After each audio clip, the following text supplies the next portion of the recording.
앞으로 경증 환자가 대형 병원 응급실을 이용하면 진료비의 90%를 더 내는 방안이 추진됩니다. 어느 정도가 경증에 해당되는 건지, 경증 환자는 그럼 어디로 가야 하는 건지 따져보겠습니다. 김다민 기자, 경증과 중증 환자를 구분하는 기준이 있습니까? 네, 우리나라는 응급 환자 분류 체계 케이타스에 따라 환자를 5단계로 나눕니다. 3단계까지가 중증이고 4, 5단계는 경증에 해당하는데요. 38도 이상의 장염, 감기, 설사 등의 증상은 모두 4, 5단계에 해당해서 경증 환자로 분류됩니다. 2022년 기준 응급실 이용자의 절반이 경증 환자로 1, 2단계 중증 환자의 7배에 달합니다. 앞으로 경증 환자가 응급실을 이용하면 돈을 얼마나 더 내야 하는 거죠? 네, 38도 이상의 열이 나는 장염 환자가 권역 응급센터를 이용하면 현재는 14만 1,000원 정도를 부담합니다. 앞으로 90%가 인상되면 23만 원으로 부담금이 늘어납니다. 이 케이타스 5단계에 해당하는 감기 환자의 부담금은 13만 3,000원 정도로 오릅니다.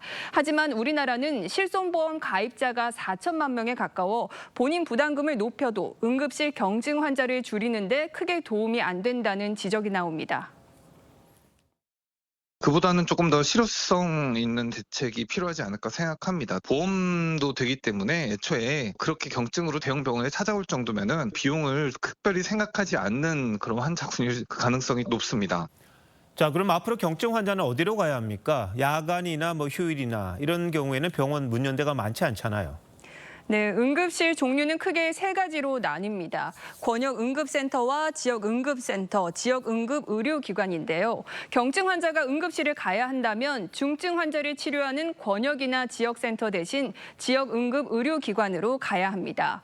거주지 근처의 지역 응급 의료기관과 야간이나 휴일에 진료 가능한 병원은 응급 의료 포털에서 확인할 수 있습니다. 119에 문의해도 알려줍니다. 경증 환자들이 무작정 응급실을 가지 않게 하려면 어디를 가야 하는지 안내가 또 중요할 것 같은데 해외 사례는 어떻습니까? 네, 같은 119 번호를 쓰는 일본은 아플 때 전화하는 곳이 세분화돼 있습니다. 아프긴 하지만 119를 부를지 망설여질 때는 7119번, 어린이가 휴일이나 야간에 아플 때는 8000번에 전화합니다.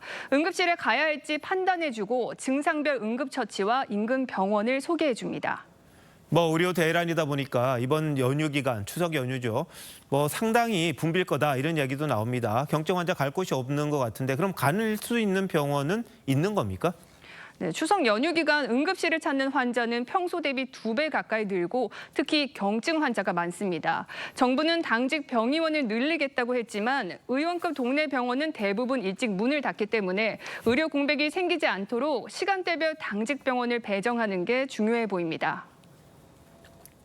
추석 때 정말 많이 늘어나고요. 왜냐하면 의원급에 갈 환자들이 의원급에 못 가지 않습니까? 소규모 응급실 같으면 막 2배 이상 많이 늘어나는 곳도 있습니다. 사실 추석 때 어떤 일이 벌어지게 될지 잘 모르겠어요. 걱정이 많이 됩니다. 국민들에게 많이 안 아프면 응급실 가지 마라 이렇게 말할 게 아니라 그럼 어디를 가야 할지 적절히 소개하는 그런 부분들이 더 중요할 것 같군요. 김 기자 잘 들었습니다.